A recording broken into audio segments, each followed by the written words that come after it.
Welcome back to another episode of Play Action Fantasy Football. Let's go ahead and just jump right into it. Make sure this one isn't as long as the last one. This is the running back tight end start sits. Jumping in Thursday Night Football, we have Matt Breida as the running back for the New York Giants now that Saquon Barkley is ruled out. I'm going to go ahead and sit him, and obviously you're going to start Christian McCaffrey. There's no explanation needed there with the 49ers against the Giants. Next matchup we have is the Falcons and the Lions. Bijan Robinson is absolutely tearing it up. He needs to continue being in starting lineups from here on forward until anything else changes. Tyler Algier, everyone was claiming him off waivers, and now a lot of people are pissed off. Rightfully so. It looked like that was going to be a split committee, and it just didn't happen in week 2. That's the way the script happens sometimes, and Bijan Robinson is going to dominate this role, it seems like, for the majority of the time of the season.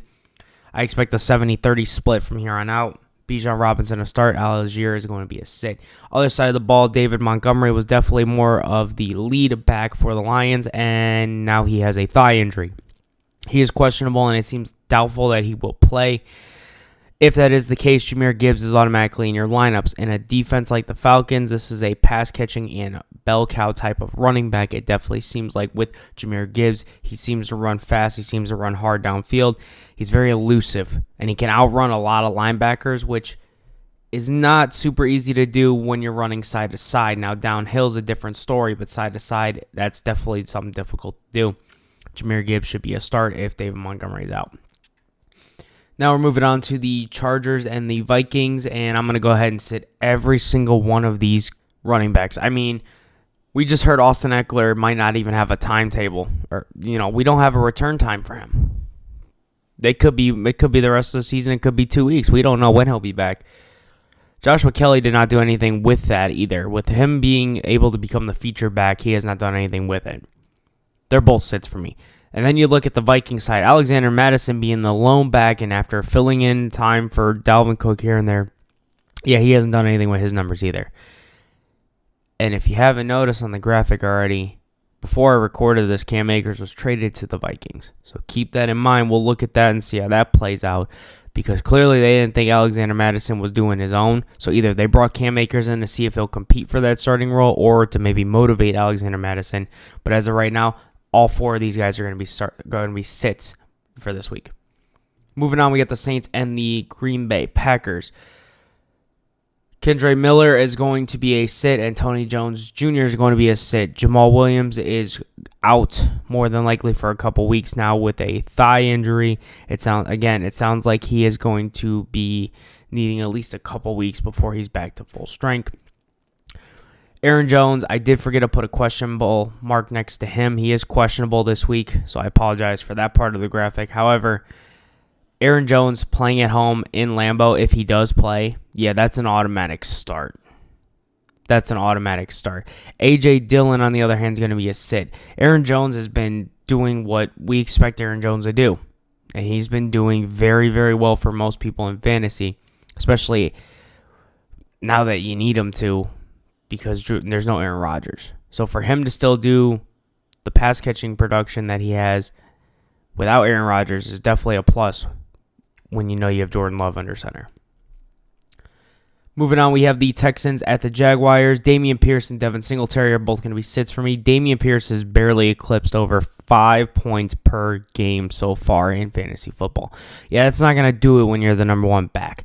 This clearly seems like a passing offense first, as you've seen last week with Nico Collins, with Tank Dell, and with Robert Woods. It's definitely something I would look back on. If you haven't already, go look at the wide receiver and quarterback rankings. And then also look at the start sits. Jacksonville side of the ball, Travis Etienne is an automatic start. You plug him in. I don't care who else you have on your team. If you have to make room for this guy, you make room for this guy. He is dominating in fantasy football right now. It is absolutely absurd. Okay? He had a tough outing against Kansas City, but he has a lot better matchup in week 3. He did not do great in week 2. I understand that. Week 1, he was good. But now he has a matchup that is almost a matchmate in heaven for Etienne. The Texans have one of the worst run defenses in the league, and now Etienne has a chance to expose that and have a great day. Now we got the Broncos and the Dolphins, and Javonte Williams is going to be a sit for me, and so is Samaje Perine on the Broncos side of the ball. They just have not done much in Denver. It's honestly disappointing to see how these running backs have turned out. Javonte Williams did better when Melvin Gordon was there. Now Samaje Perine there, and they can't get anything going, and it's absolutely strange to me to see Javonte Williams turn into that. On the other side of the ball, we got the Dolphins.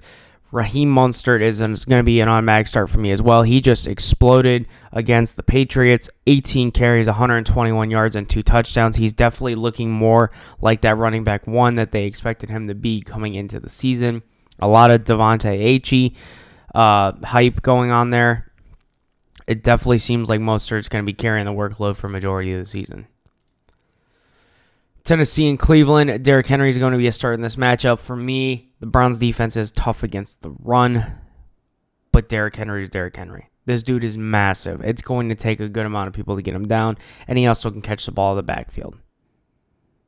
Cleveland's defense has not been terrible at all by any means this year. I believe they're in the top 10 right now. But that being said, again, it's Derrick Henry. This dude is just a monster. So he's a start for me in this matchup. And obviously, you see there no Nick Chubb. Nick Chubb is undone for the year after that gruesome injury on Monday Night Football.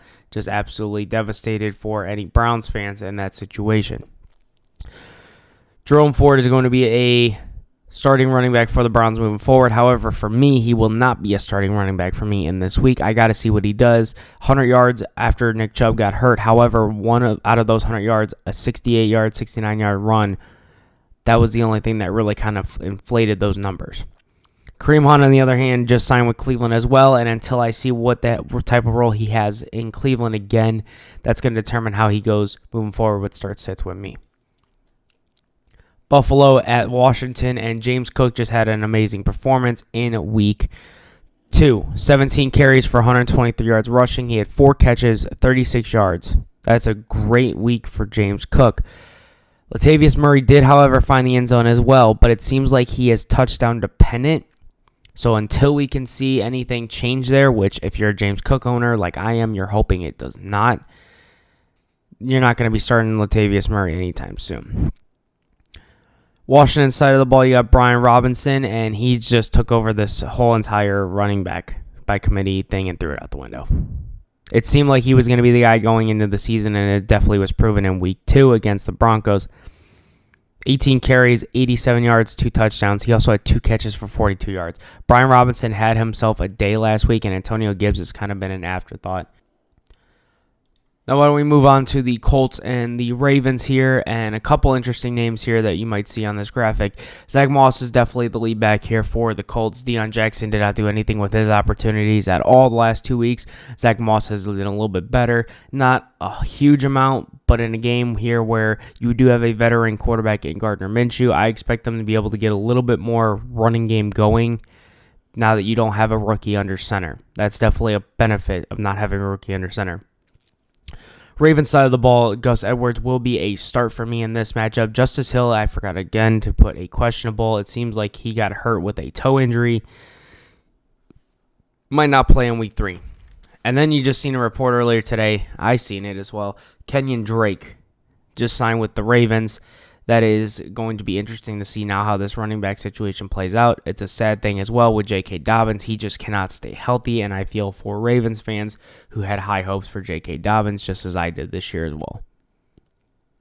Now we got the Patriots and the Jets, and Ramondre Stevenson is clearly the guy in the Patriots organization. Ezekiel Elliott was kind of signed more for a backup and a sense of an injury, which is not a terrible move by the Patriots. But yeah, Ramondre Stevenson should be a start moving forward for all these matchups. He has not put up fantastic numbers, but he's put up good enough numbers. He had 14 points in week 1 and 15 in week 2.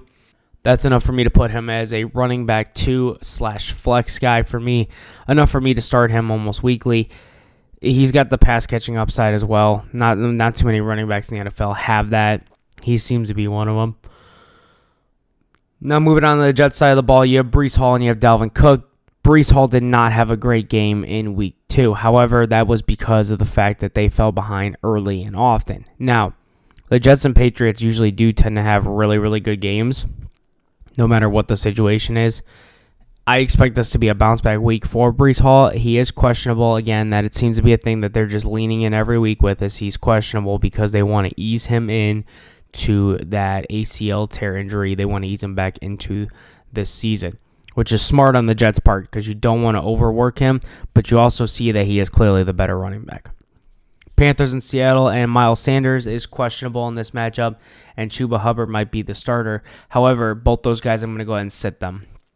I have a feeling no matter who the quarterback is, they're going to fall behind quick and early. They're going to, by halftime, I'm looking at maybe 21-3, 21-7. I mean, that's what I'm looking at halftime based on my prediction right now. If that is the case, they're going to have to throw it a lot. Miles Sanders being questionable with that injury, I don't think he ends up playing. If he does, good. I still wouldn't put him in your lineup. Seattle side of the ball, Kenneth Walker, on the other hand, I will put him in the lineup, but Charbonnet I will not. Walker had 17 carries for 43 yards. Not a whole lot of yardage, but he did find the end zone twice. Finding that pay dirt is definitely something that you want to see from your running back if he's not getting the yardage, and he definitely delivered in week 2. That being said, Kenneth Walker in week 1, kind of similar to what I just said with Breece Hall. They fell behind against the Rams, didn't use him a whole lot, but he found 10 fantasy points in week 1, and in week 2, 18 fantasy points in most leagues that are PPR. Bears and the Chiefs, and the Bears just showed that Roschon Johnson might be the moving piece forward for the running back. Khalil Herbert has not done much with his opportunity. He's been, 10-7 points every week. Roschon Johnson kind of just showed that he needs to be the guy moving forward, at least from my perspective. This is a situation where it's a little tricky. Considering the matchup, I like Roschon Johnson in this situation. I'm not 100% confident in putting him as a running back 1, running back 2. More of a flex play for me. But he's enough for me to be a start in this matchup. On the other side of the ball, Kansas City, this is running back by committee. Nobody seems to be able to pull ahead from the other guy. I'm sitting all these guys. I'm sitting Pacheco, I'm sitting McKinnon, and I'm sitting CEH. Pacheco is also questionable in this matchup as well. But he's expected to play, which is normal for Pacheco. That being said, he's not doing much with all the opportunities he's had. None of these 3 guys have done anything with the opportunity they've had. So until I see something different, they're going to be sits for me. In a game where I expect it to be basically Dallas taking over the lead early, it's going to be Tony Pollard and CeeDee Lamb all day, in my opinion. That's what it looks like this game is going to be. Tony Pollard is going to be running the ball late. He's going to be catching the ball early. He's definitely a start for me in this matchup. Rico Dowdle definitely had a couple interesting moves last week in that matchup against the Jets.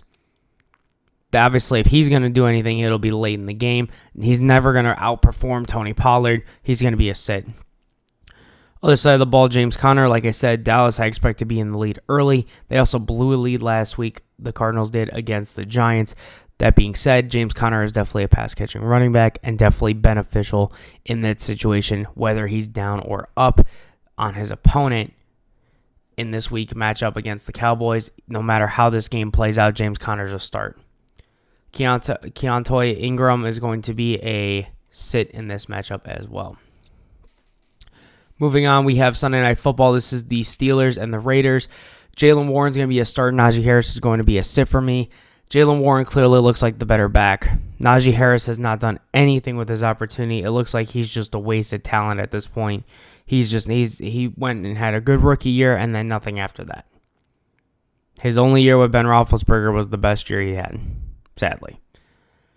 Najee Harris, like I said, sit for me this week. Jaylen Warren's a start. Josh Jacobs, this is a bounce back game for Josh Jacobs. For him to be able to put up the amount of points that he did in fantasy with -9 rushing yards, yeah, that's kind of impressive, I'll be honest with you, especially against Buffalo. Now you're at home against the Steelers, who have a good defense, but Josh Jacobs is definitely a great running back. That being said, moving forward on that, Zamir White will be a sit in this matchup, looking for that bounce back game from Josh Jacobs. And on the first Monday night game, you have the Eagles at the Buccaneers. I do have DeAndre Swift as a start. Kenneth Walker is questionable in this situation. Does not sound like he is going to play. So moving forward, after that great performance from DeAndre Swift, 28 carries, 175 yards, and a touchdown. whether Kenneth Gainwell is healthy, you need to let DeAndre Swift do what he needs to do right now because he definitely looks like he's the hotter hand at the moment. And then for Tampa Bay, we have Rachaad White as a start. Rachaad White doing what he's been doing most of the season, or the first 2 games of the season, I should say. 17 carries, 72 yards, and a touchdown. He's definitely been one of the better running backs so far to start out the year. He's going to be a start for me in this matchup as well. And on the last Monday night game of the night, you have the LA Rams at the Cincinnati Bengals, and Kyron Williams was told he's pretty much the only back now in LA. And I'm fine with that. When you have this stat line against the 49ers, now listen to this one. 14 carries, 52 yards, and a touchdown. On top of that, he had 6 catches for 48 yards and a touchdown. Against the 49ers, and you put up that and put up about 28 to 30 points in a fantasy league, yeah, go ahead and sign me up for that any day of the week. Joe Mixon for me will also be a start in this matchup. He seemed to be picking up steam later on in the game against the Ravens. They're going to be asking a little bit more of him now, whether it's in the passing game or the running game. Expect that to definitely be a big factor for Joe Mixon in week 3. I'm going to go ahead and start him. That being said, why don't we go ahead and move over to the tight end side of the ball, where we are kicking it off again with Thursday Night Football. Darren Waller is going to be a start for me for the New York Giants. New York Giants are going to be throwing the ball a lot here in this matchup, especially, I would assume, by halftime and on. So for Darren Waller, after 6 catches, 8 targets, and 76 yards in week 2, I expect another performance similar for him, if not better from him, in week 3. Falcons and the Lions, I'm going to go ahead and sit Kyle Pitts in this matchup and Sam Laporta, especially if Amon-Ra St. Brown does not play. It's going to be Josh Reynolds and Sam Laporta. Maybe a little bit of Gibbs if David Montgomery doesn't play. But Sam Laporta had 5 catches on 6 targets for 43 yards. Keep this in mind too. Laporta has recorded at least 5 targets in every game so far this year, and he has done decent with them. He's starting to shape into that tight end that they were hoping that he would be. Chargers and Vikings now, and when you got Gerald Everett and TJ Hawkinson in this matchup, Gerald Everett's going to be a sit for me, and TJ Hawkinson, you're going to start him, especially after the hot hand he just played in week 2. Also, he has 8 or more targets in the first 2 games of the year. He had 9 in week 1 and 8 in week 2. Definitely a plus there, as he had 7 catches on 8 targets for 66 yards and 2 touchdowns. Definitely love to see those tutties for Hawkinson. Saints and the Packers now, and we have Jawan Johnson being a sit and Luke Musgrave being a sit. These guys are definitely somebody that I would not be putting in my lineup anytime soon. Musgrave is somebody I'm looking at for the future, maybe a late pickup in the waivers, but we'll see what happens with the future of the Packers as the season performs and moves on.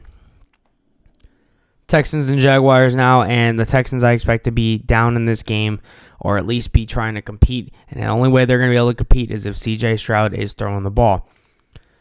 CJ Stroud has to throw the ball, though, like he did last week with over 384 yards.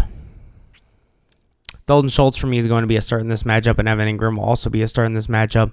Definitely seems like if it's not going to be the running backs, it's going to be a little bit of the tight ends here. Maybe a couple wide receivers will get in the mix, but definitely seems like you're going to have to get rid of the ball pretty quick, or you're going to have to try to disguise some running plays with some quick screens or quick passes. Broncos and Dolphins now, and you got Adam Trotman is going to be a sit, and Durham Smythe is going to be a sit. Both these guys are not going to be factors in this game, in my opinion. They haven't really been so far this year. Jalen Waddle is in concussion protocol and might be out. However, that being said, they're just going to go to the next guy available, or they're going to try to target more on that running back and Raheem Mostert. You got the Tennessee Titans at the Cleveland Browns, and Okonkwo is going to be a start in this matchup for me. I definitely think this is a plus for him. Tight ends usually do perform a little bit better against the Browns in recent years. This year it might be a little bit different, but not too much. I do think Okonkwo is going to be more of the focal point in this offense, considering that Derrick Henry will be the first one, and then Okonkwo will actually be the second. I expect a little bit more double teams on DeAndre Hopkins, and you're going to try to have your best corner, or if not, your best corner and a secondary safety, your best secondary safety over the top, looking out for Treylon Burks. Bills and Commanders now, and you got Dawson Knox and Dalton Kincaid. Both these guys are fantasy viable. Either way you want to look at it. Dawson Knox is questionable in this matchup, but Dawson Knox had 10 points in week 2. Kincaid had 9. They're not going to get you a crap ton of points. They're definitely going to get you the bare minimum when we want to see from a tight end. But it's better than getting a tight end like Freiermuth last week who had 1 point. You don't want those type of guys. You want somebody at least getting you almost 10 points in those matchups. Logan Thomas is also in concussion protocol in this matchup as well, moving into against the Bills. If he does not play, John Bates looks like the next man up, and I am not comfortable with either one of those guys, him or Cole Turner, taking over for Logan Thomas in this matchup. So both these guys are going to be sits for me in week 3.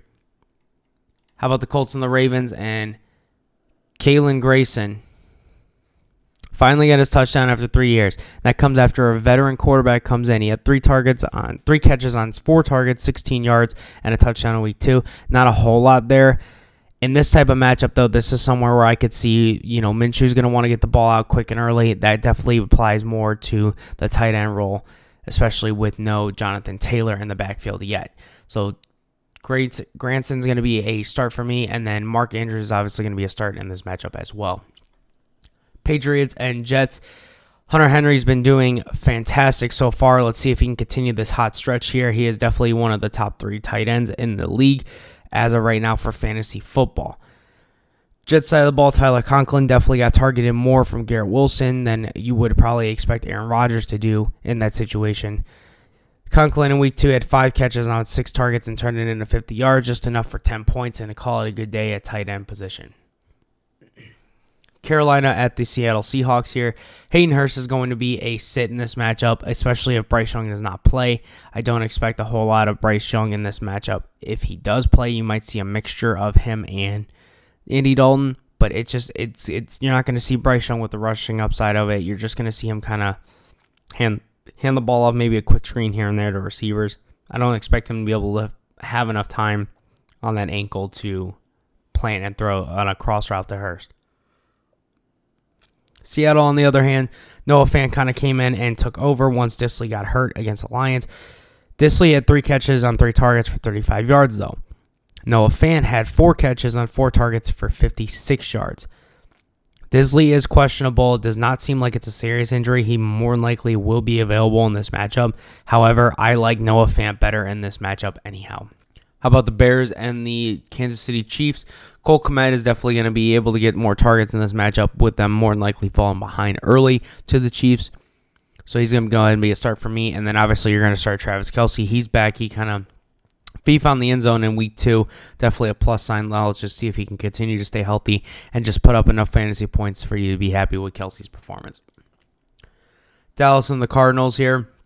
Jake Ferguson did find the end zone in week 2. However, I am not confident in starting him moving into week 3.